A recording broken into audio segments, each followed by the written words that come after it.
जो पुलिस भर्ती बोर्ड की परीक्षा चल रही थी, इसी में कुछ क्योंकि हमारी सभी थानों की पुलिस, हमारी स्वाट सर्विलेंस टीम इसमें सक्रिय थी। इसी में एक गोपनीय सूचना प्राप्त हुई कि कुछ लोग संरक्षण कराने की आड़ में लोगों से संपर्क कर रहे हैं। इस सूचना को जब डेवलप किया गया स्वाट और सर्विलेंस टीम द्वारा, तो इस पूरे नेटवर्क का भंडाफोड़ हुआ है।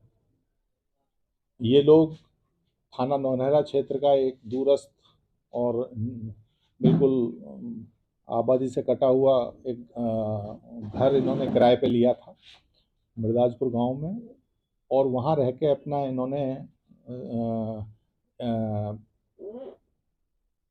प्रिंटिंग मशीन वगैरह वहाँ पर और कॉपी फोटो कॉपियर वगैरह लगाए थे, जिसके माध्यम से ये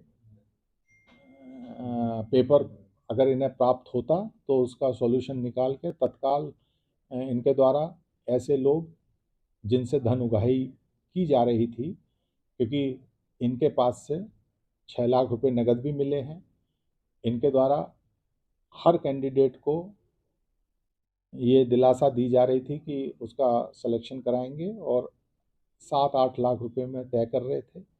1-1 लाख रुपए पेशगी कुछ लोगों के द्वारा इन्होंने चेक भी प्राप्त कर लिए थे, और 21 लाख के चेक भी इनके पास से प्राप्त हुए हैं।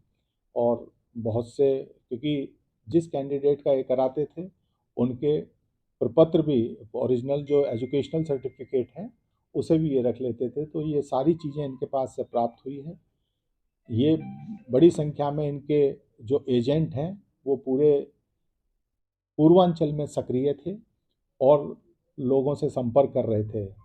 लोग भी लालच में आने के कारण इनके उस ट्रैप में आ रहे थे।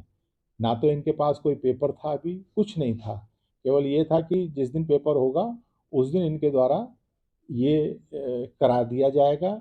और इनके द्वारा ये भी लोगों को मैं विश्वास दिलाया गया है, क्योंकि इसकी कोई पुष्टि नहीं है कि पूर्व की जो एग्ज़ाम हुए हैं, अभी निकट भविष्य में सीटेट का हुआ था, उससे पहले कोई एसएस डीसी वाला जो एग्ज़ाम है सेंट्रल गवर्नमेंट वाला, उसमें इनके द्वारा ये विश्वास लोगों को दिलाया गया था कि उसमें भी इनके द्वारा भर्ती कराई गई है, क्योंकि जो अभ्यर्थी हैं वो जिन लोगों के अंदर कम कॉन्फिडेंस होता है और जल्दी प्राप्त करना चाहते हैं, ऐसे लोगों के लालच में आ जाते हैं।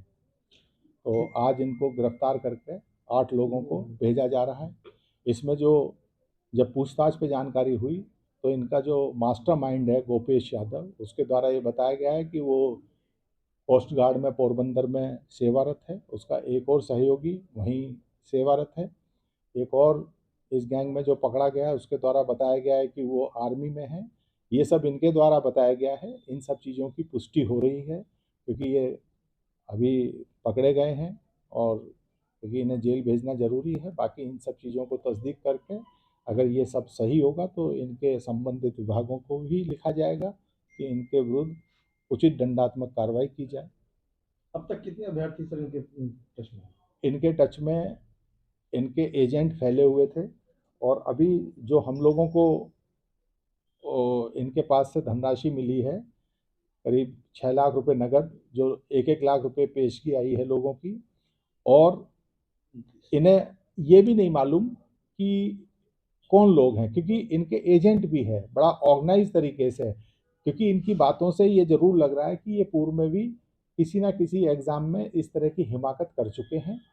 और करीब 28-29 लोग अभी तक इनके संपर्क में आ गए थे।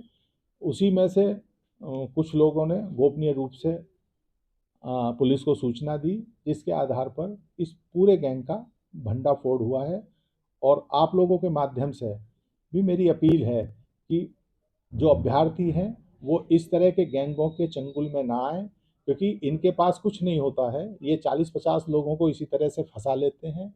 उनमें से कुछ लोगों का अपनी ही प्रतिभा के आधार पे भी हो जाता है, और बाकी का ये पैसा खा जाते हैं। बाद में लोग पुलिस कचहरी कोर्ट घूमते रहते हैं कि साहब मुझसे ले लिए।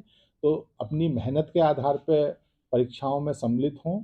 ऐसे जो ठग हैं और इस तरह के जो चीटर्स हैं, इनसे दूर रहें, और अगर कोई संपर्क करता है, जैसे यहाँ किसी एक व्यक्ति ने साहस किया, पुलिस को बताया और पूरे गैंग का भंडाफोड़ हुआ। अगर अभी भी कहीं कोई इस तरह की बात है तो लोग तत्काल संबंधित अपने जनपद में जाके पुलिस को बताएं और ऐसे लोगों को के विरुद्ध कार्रवाई करने में सहयोग करें। कोई पुरस्कार गुरुवार के लिए सर? हाँ, ये किया जाएगा, उचित पुरस्कार दिया जाएगा।